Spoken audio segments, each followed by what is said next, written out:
Good afternoon, everyone. हामी double tax avoidance एग्रिमेन्टको अस्तिको क्लासमा हिजोको क्लासमा कभर नभएका र कुराहरू आज डिस्कसन गर्छौँ।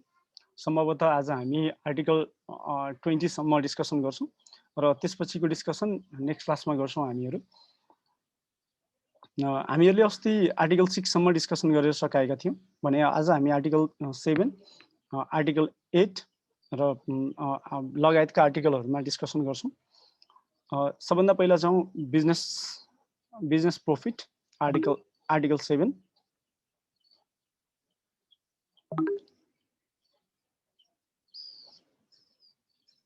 बिजनेस प्रॉफिट्स जस्तो बिजनेस प्रॉफिटको केसमा कुरा गर्दा जनरल प्रोभिजन चाहिँ के हो भने कुनै एउटा देशको इन्टिटीज हुन्छ, त्यो इन्टिटीको बिजनेस प्रॉफिटमा त्यही देशमा मात्रै कर लाग्छ। अर्थात् प्रॉफिट अफ एन एन्टरप्राइज तपाईले हेर्नुभयो भने profit of an enterprise of one state shall be taxable only in that state. भनेको मतलब नेपालको कम्पनीलाई नेपालमा मात्रै कर लाग्छ, इन्डियाको कम्पनीलाई इन्डियामा मात्रै कर लाग्छ, नर्वेको कम्पनीलाई नर्वेमा मात्रै कर लाग्छ, पाकिस्तानको कम्पनीलाई पाकिस्तानमा मात्रै कर लाग्छ। लाइकवाइज कतार, त्यसपछि आएर हामीले डिटिए गरेको साउथ कोरिया, मरिसस कुन छ ती देशका कम्पनीहरूलाई त्यही देशमा मात्रै ट्याक्स लाग्छ। तर taxable in another state, the profit of an enterprise of one state is taxable in another state only if generated through permanent establishment situated in such state. भनेपछि तपाईले के बुझ्नु पर्यो भन्दा नेपालमा इन्डियन कम्पनीलाई कर लगाउनको लागि, आयकर लगाउनको लागि, नेपालमा इन्डियन कम्पनीलाई आयकर लगाउनको लागि त्यस्तो इन्डियन कम्पनीको नेपालमा पीई को प्रेजेन्स हुनुपर्छ। पीई भनेको के हो? आर्टिकल 5 ले कुरा गरेको छ।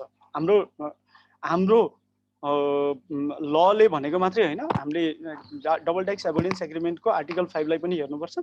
पीई भनेको के हो? आर्टिकल 5 ले डिस्कसन गर्छ। भनेपछि if an entity of India has a PE in Nepal, त्यस्तो पीई लाई चाहिँ नेपालमा ट्याक्स लाग्छ। इन्डियाको एन्टिटीले पीई नेपालमा क्रिएट नभइकन कुनै पनि इन्कम नेपालबाट जेनेरेट गर्छ भने कर लाग्दैन, टीडीएस पनि लाग्दैन है। कर लाग्दैन भनेको तपाईहरु यो कुरामा एकदमै क्लियर हुनुस्। र पर्मानेन्ट इस्टाब्लिसमेन्ट हुनको लागि नेपालमा फिक्स्ड बेस हुनै पर्छ।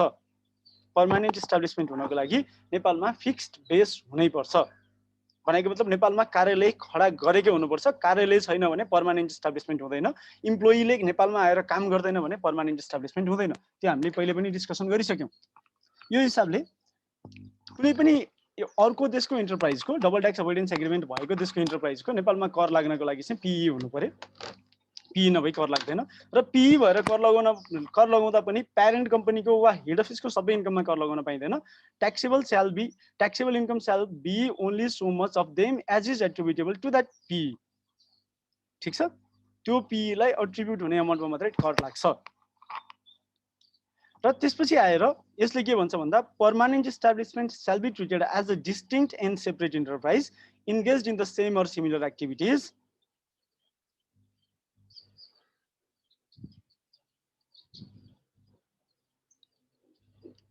under the same or similar condition and dealing wholly independently with the enterprise of which it is a PE, and the profit shall be attributed accordingly.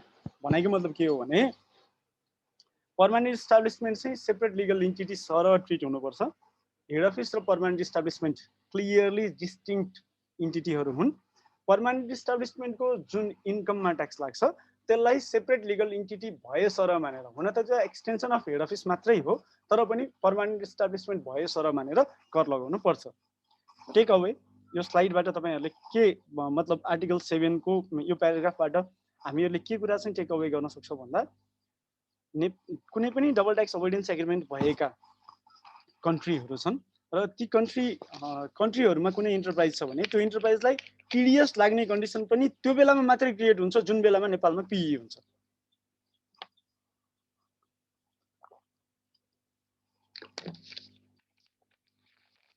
PE छैन भने नेपालमा कर लाग्दैन। अब डिडक्सन्सहरु के पाउने त? पीई ले खर्च के डिडक्सन पाउने त?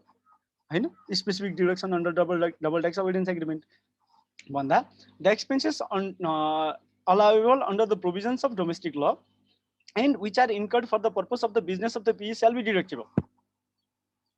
के बुझ्नु पर्यो भन्दा नेपालको ल अनुसार डिडक्सन पाउन पर्ने जति पनि एक्सपेन्सेसहरू छन् ती सबै डिडक्सन पाइन्छ र त्यसमा इन्क्लुड के गर्नुस् भन्दा executive and general administrative expenses so incurred whether in the state in which PE is situated or elsewhere. Executive and general administrative expenses so incurred whether in the state in which PE is situated or elsewhere. बनाइको मतलब नेपालको ल ले दिएका एक्सपेन्सेसहरू specific general डिडक्सन्सहरू सबै deduction पाइयो त्यो बाहेक executive and general administrative expenses पनि डिडक्सन पाइन्छ ठीक छ तर the following payment by PE to head office and vice versa are specifically not deductible otherwise than towards reimbursement of actual expenses यदि तलका तीन थरी पेमेन्टहरू otherwise than towards reimbursement of actual expenses होइन भने deductible हुँदैन royalty fee or other similar payments in return for the use of patent or other rights commission for specific services performed or for the management except in case of banking enterprise by way of interest and money lent to PE भनेको मतलब royalty commission र interest deductible हुँदैन यदि head अफिसले PE लाई दिन्छ भने वा PE ले हेड अफिसलाई पे गर्छ भने तर त्यस्ता रोयल्टीहरू त्यस्ता फिजहरू र सिमिलर अदर पेमेन्ट्सहरू हेड अफिसले थर्ड पार्टीलाई तिर्दिएर हेड अफिसले PE बाट reimbursement लिन्छ भने those reimbursement of actual expenses are deductible. For example, we have KFC in Nepal. We have KFC in India. India मा भएको KFC ले नेपालमा भएको KFC लाई चाहिँ होल्ड गर्छ. अब इन्डियामा भएको KFC ले के गर्छ भन्दा सिंगापुरमा KFC लाई रोयल्टीको फी तिर्दिन्छ हैन नेपालमा इन्कर्पोरेटेड एन्टिटी छैन भन्ने मानौ है एक्चुअली KFC लाई इन्डिया रोयल्टी पे गर्दिन्छ नेपालको सिंगापुरमा चाहिँ रोयल्टी पे गर्छ नेपालको KFC को बिहाफमा भने त्यस्तो अवस्थामा इन्डियाले नेपालबाट सिंगापुरलाई तिरेको जुन रोयल्टी छ त्यो रोयल्टीको एक्सटेन्ट सम्म एक्चुअल एक्सपेन्सेसको रिइम्बर्समेन्ट सम्म चाहिँ नेपालमा नेपालको KFC बाट डिडक्सन पाउँछ तर इन्डियाले इन्डियामा एउटा कम्पनी छ for example Tata steels Tata services भनौं सफ्टवेयर सर्भिसेस टाटा कन्सल्टेन्सीले नेपालमा एउटा काम पायो टाटा कन्सल्टेन्सी आफैले एउटा इन्टेन्जिबल एसेट डेभलप गरेर रहेछ त्यो इन्टेन्जिबल एसेट नेपालमा युज गरेपछि चाहिँ टाटा कन्सल्टेन्सीले नेपालमा प्राप्त गरेको सर्भिसलाई चाहिँ रोयल्टी भनेर चार्ज गर्यो अब त्यो रोयल्टी एक्सपेन्सेस क्लेम गर्न पाउने कि नपाउने भन्दा इन हाउस बिल्ड जुन छ इन्टेन्जिबलहरू हैन त्यस्तो इन्टेन्जिबल एसेटमा तिरेको रोयल्टी चाहिँ PE ले डिडक्सन नपाउने भन्ने कुरा बुझ्नु पर्यो अब अर्को कुरा चाहिँ के छ भन्दा यदि नेपालको कस्टमरी प्र्याक्टिस चाहिँ ग्लोबल फर्मुलरी एप्रोच हो भने अर्थात् संसारभरि मानौ इन्डियामा भएको एउटा कम्पनी छ त्यो कम्पनीले संसारभरि कन्ट्र्याक्टको काम गर्छ र इन्डियामा उसले हेड अफिसमा ओभरअल प्रॉफिट निकाल्यो र प्रॉफिट अपोर्सनमेन्ट गरेर नेपालमा ट्याक्स लगाउने चाहिँ नेपालको कस्टमरी प्र्याक्टिस हो भने नेपालले त्यस्तो गर्न सक्छ तर त्यस्तो गर्दै पनि article 7 of double tax avoidance एग्रिमेन्टको भावना भन्दा बाहिर गएर त्यसको प्रिन्सिपल भन्दा बाहिर गएर सिद्धान्त भन्दा बाहिर गएर चाहिँ डबल प्रॉफिट कम्प्युटेसन गर्न सक्दैन र तपाईहरुले अर्को बुझ्नुपर्ने कुरा के हो भन्दा there should be consistency in method of for determination of profit unless there is good and sufficient reason in the contrary र फाइनली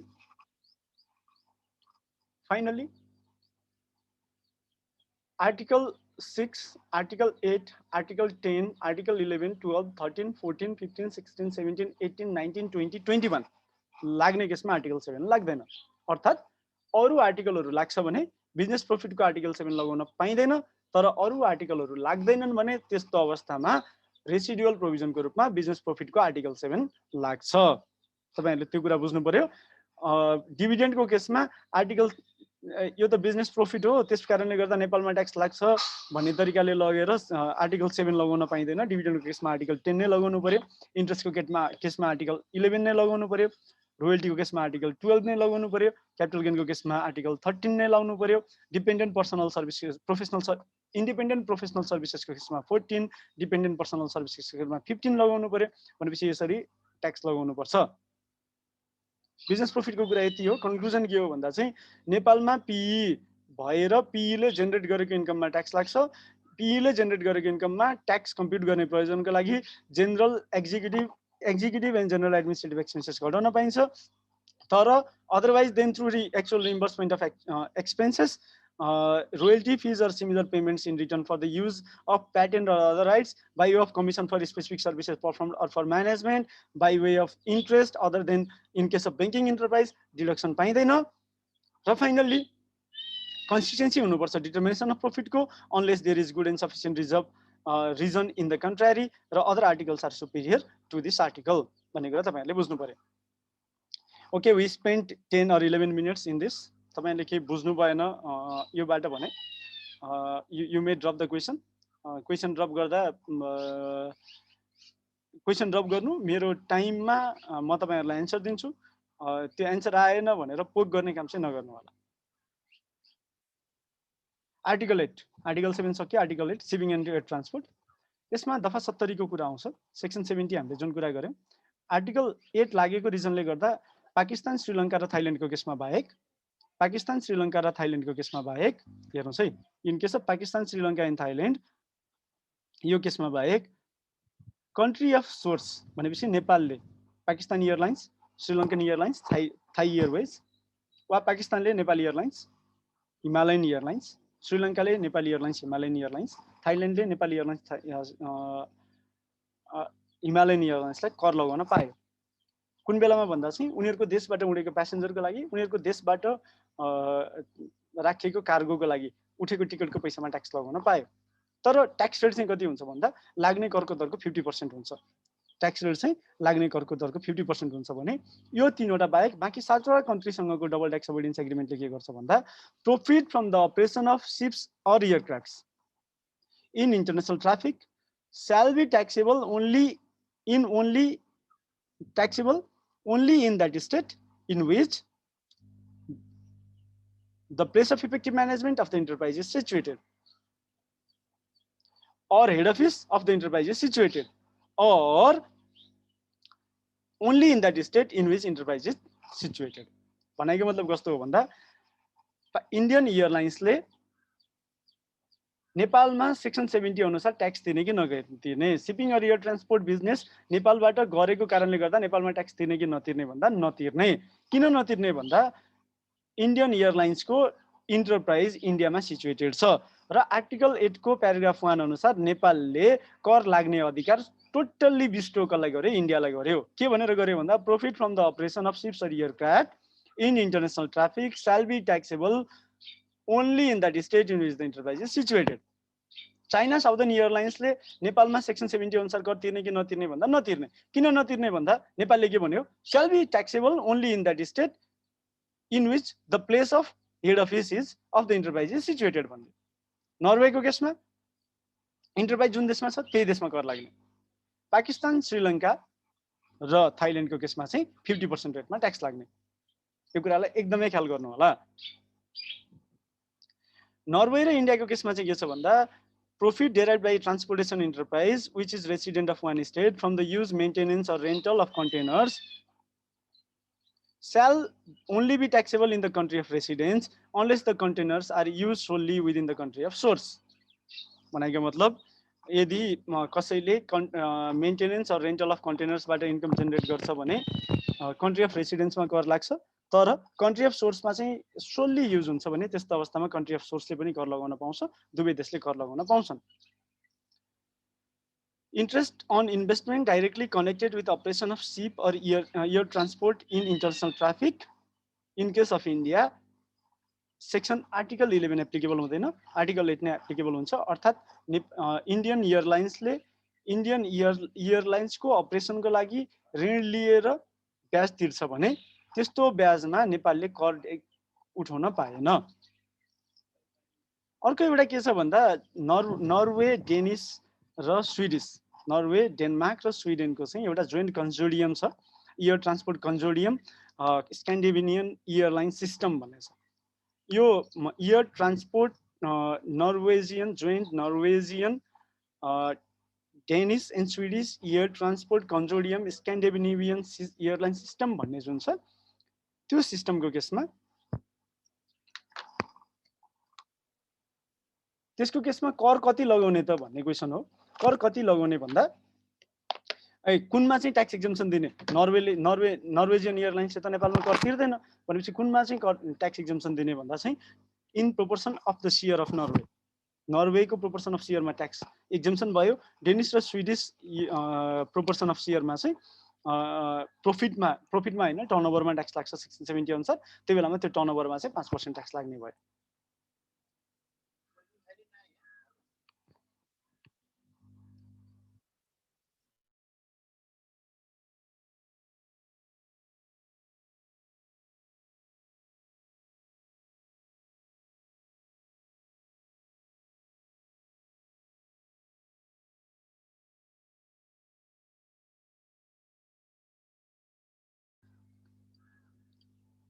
यो भयो article 8 shipping and air transport बिजनेसको केस। अब अर्को छ article 9 associated enterprises adjustment of non arm's length transaction. यो चाहिँ नन आर्म्स लेन्थ ट्रान्ज्याक्सनहरूलाई कसरी एडजस्टमेन्ट गर्ने भन्ने कुरा हो। ठिक छ। नन आर्म्स लेन्थ ट्रान्ज्याक्सनहरू कुनै छन् भने that may be adjusted and taxed accordingly in case following conditions prevail. In enterprise of one state that participates directly or indirectly in the management, control or capital of an enterprise of another state, or the same person participates directly or indirectly in the management, control or control. यो भनेको चाहिँ holding subsidiary भयो।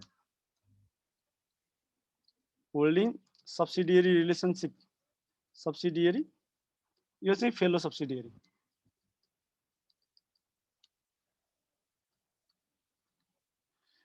Transaction between holding and subsidiary, यो भनेको चाहिँ transaction between holding and subsidiaries, transaction between holding and subsidiary, transaction between two subsidiaries of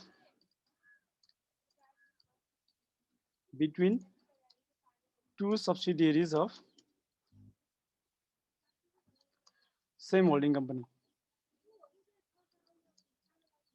holding कम्पनीको केसमा कहिलेकाहीँ इन्डिभिजुअलले पनि होल्ड गर्न सक्छ हैन। भनेपछि यदि होल्डिङ र सब्सिडियरी बीचको ट्रान्ज्याक्सन वा two subsidiaries of same holding कम्पनीको बीचको ट्रान्ज्याक्सन चाहिँ आर्म्स लेन्थमा छैन भने त्यस्तो अवस्थामा the country has the right to adjust and tax accordingly. ठिक छ। र यदि कुनै एउटा कन्ट्रीले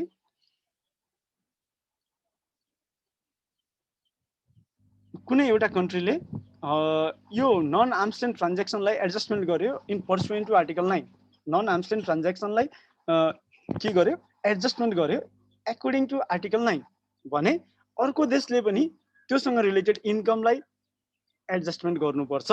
नर्वेको केसमा पाइँदैन। नर्वेको केसमा चाहिँ नन आर्म्स लेन्थ ट्रान्ज्याक्सनको एडजस्टमेन्ट गर्न पाइन्छ तर करेस्पोन्डिङ एडजस्टमेन्ट हुँदैन। Point number 2 भनेको corresponding tax adjustment हो। Corresponding tax adjustment should be made in the other state if one state adjusts its profit and tax due to the reason as mentioned above. In consultation of competent authorities recommended by DTA in case of application of this article. तर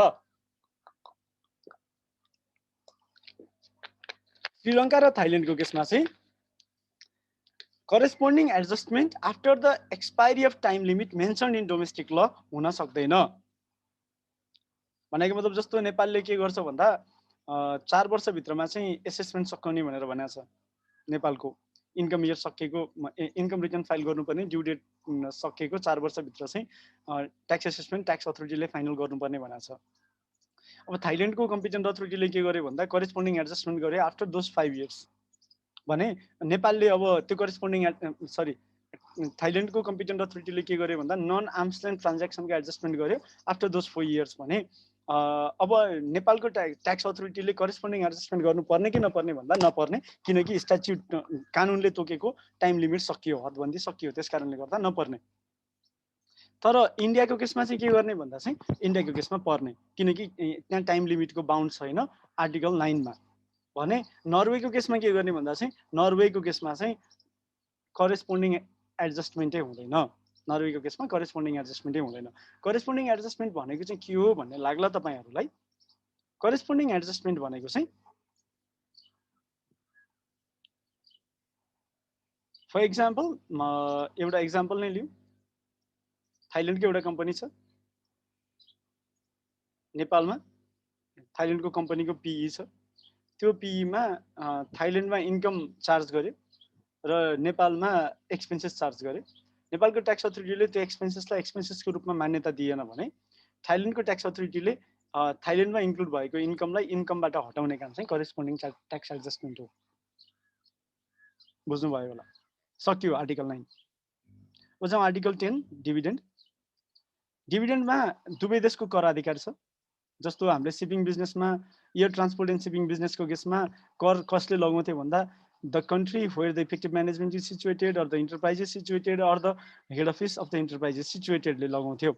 accept in case of Pakistan, Thailand and Sri Lanka, जुन केसमा चाहिँ दुवै देशको host country र resident country दुईटैको कर अधिकार छ, तर सोर्स कन्ट्रीले half the applicable tax rate मात्रै कर लगाउन पाउँथ्यो भने डिभिडेन्डको केसमा चाहिँ कर कसले लगाउने भन्दा सोर्स कन्ट्रीले पनि कर लगाउन पाउँछ र होस्ट कन्ट्रीले पनि के अरे रेसिडेन्ट कन्ट्रीले पनि कर लगाउन पाउँछ। तर सोर्स कन्ट्रीले कर लगाउँदाखेरि यो रेट भन्दा बढी, तपाईहरुले यो स्लाइड, मैले यो स्लाइड एकछिन डिस्प्ले गरिदिन्छु अहिले एकछिनमा आएर, यो रेट भन्दा बढी चाहिँ तपाईहरुले कर लगाउन पाउँदैन। म्याक्सिमम रेट नेपालको डोमेस्टिक लमा डिभिडेन्ड ट्याक्सको रेट 25% रहेछ भने अस्ट्रियाको केसमा म्याक्सिमम रेट भनेको 15% हो। अस्ट्रियाको कुनै व्यक्तिले नेपालको इन्टिटीमा 25% वा त्योभन्दा बढी सेयर होल्ड गर्छ भने म्याक्सिमम रेट 5% हो। 10% वा त्योभन्दा बढी सेयर होल्ड गर्छ भने 10% हो। अल अदर केसेसमा 15% हो भन्ने कुरा तपाईहरुले बुझ्नु पर्यो। तर नेसनलको केसमा नन डिस्क्रिमिनेसन हुन्छ भन्ने कुरा तपाईहरुलाई थाहा छ। नेसनलको केसमा चाहिँ नन डिस्क्रिमिनेसन हुन्छ। त्यसकारणले गर्दा नन डिस्क्रिमिनेसन क्लज अन्तर्गत नेपालको डोमेस्टिक ल भन्दा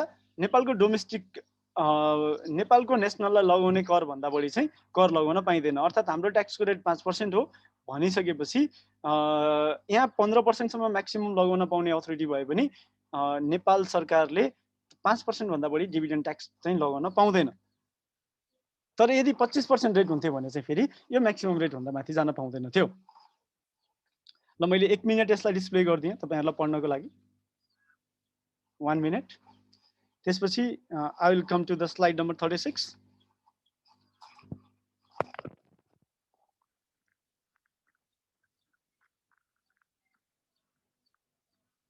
रेकर्ड भएको छ कि छैन चेक गर्दै हो म। एक्चुअली 1 मिनेट है। I'm taking the break for 1 minute.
ठीक छ, म्याक्सिमम रेट यही नै हो। अब अर्को चाहिँ डिभिडेन्ड भनेको के हो भन्दा income from shares, jouissance shares or jouissance rights, founder shares or other rights not being debt claims participating in profits र नेपालको ट्याक्स ल अन्तर्गत वा सम्बन्धित कन्ट्रीको ट्याक्स ल अन्तर्गत अदर कर्पोरेट राइटमा डिभिडेन्डलाई जसरी कर लाग्छ भने त्यो कर्पोरेट राइटहरू पनि त्यो कर्पोरेट राइटबाट भएका इन्कमहरू पनि ट्याक्स हुन्, मतलब डिभिडेन्ड हुन्। र source country cannot levy tax to a resident of other contracting state if the business is carried out through a permanent establishment or if the resident of other contracting state performs independent personal services from a fixed base in source country when paragraph 7 and 14 are applicable। भनेको मतलब paragraph 7 र 14 applicable हुन्छ भने त्यो बेलामा डिभिडेन्डमा tax लगाउँछु भनेर भन्न पाइँदैन। त्यो बेलामा चाहिँ paragraph 7 र 14 अनुसार पर्मानेन्ट इस्टाब्लिसमेन्टको इन्कममा ट्याक्स लाग्छ। डिभिडेन्ड यति नै हो। त्यसपछि इन्ट्रेस्टको केसमा पनि ट्याक्सेसन राइट कसको हो भन्दा दुईटैको हो, सोर्स कन्ट्री र रेसिडेन्ट कन्ट्री दुईटैको हो। म्याक्सिमम रेट चाहिँ कति हो भन्दा म्याक्सिमम रेट चाहिँ यो स्लाइडमा भनेको छ। फाइनेन्सियल इन्स्टिट्युसनले रिसिभ गरेको केसमा र अल अदर केसेस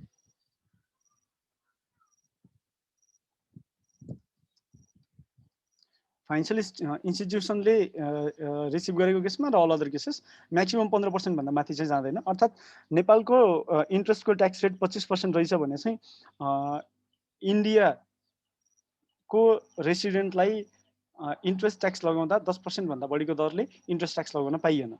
अर्थात् अहिले नै भनौँ न इन्डियाको रेसिडेन्ट छ जो इन्डियाको रेसिडेन्टले चाहिँ नेपालको बैंकमा पैसा राख्यो भने ऊ रेसिडेन्ट इन्टिटीले नेपालको बैंकमा पैसा राख्यो, फर एक्जाम्पल नेपालले डिपोजिट पायो इन्डियाको इन्टिटीबाट भने त्यस्तो अवस्थामा तपाईँहरूले हेर्नुहोस् त 15% को रेटले इन्ट्रेस्ट ट्याक्स काट्नु पर्यो नि। तर यो केसमा के भयो भन्दा डिटिए प्रिभेल भयो, त्यस कारणले गर्दा 10% को दरले चाहिँ इन्ट्रेस्ट टिडिएस काटिने भयो। त्यसरी हेर्नु होला म्याक्सिमम रेट चाहिँ एउटा एक्जाम्पल। अब इन्ट्रेस्ट ट्याक्समा चाहिँ इन्ट्रेस्टमा चाहिँ ट्याक्स एक्जेम्सन हुन्छ। कुन केसमा भन्दा अर्को देशको गभर्नमेन्टले प्राप्त गर्ने ब्याजमा र अर्को देशको सेन्ट्रल गभर्नमेन्टले प्राप्त गर्ने ब्याजमा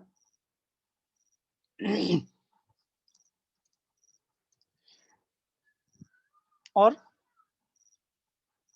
any financial institution controlled by the other state, by the government of other state,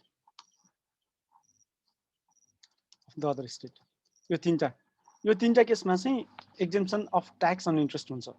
interest to government of the other state, central bank of the other state, or any financial institution controlled by the government of the other state। भनेको मतलब तपाईहरुले के बुझ्नु पर्यो भन्दा agriculture development बैंकले इन्डियामा भएको कुनै पनि बैंकमा आफ्नो डिपोजिट राख्छ, एजेन्सी नोस्ट्रो अकाउन्ट मेन्टेन गराछ र त्यो डिपोजिटमा एग्रिकल्चर डेभलपमेन्ट बैंकले इन्ट्रेस्ट पाउँछ भने as agriculture development bank is controlled by government of Nepal,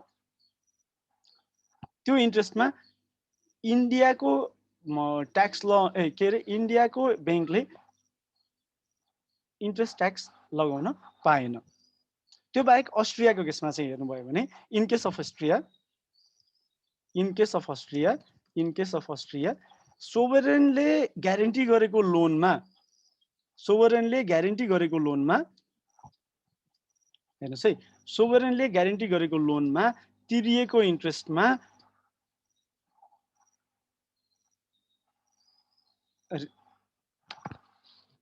जुन देशको रेसिडेन्ट हो त्यो देशमा एक्सक्लुसिभ राइट हुन्छ। यसमा मैले अब के भने भन्दा यसमा right to taxation of both the countries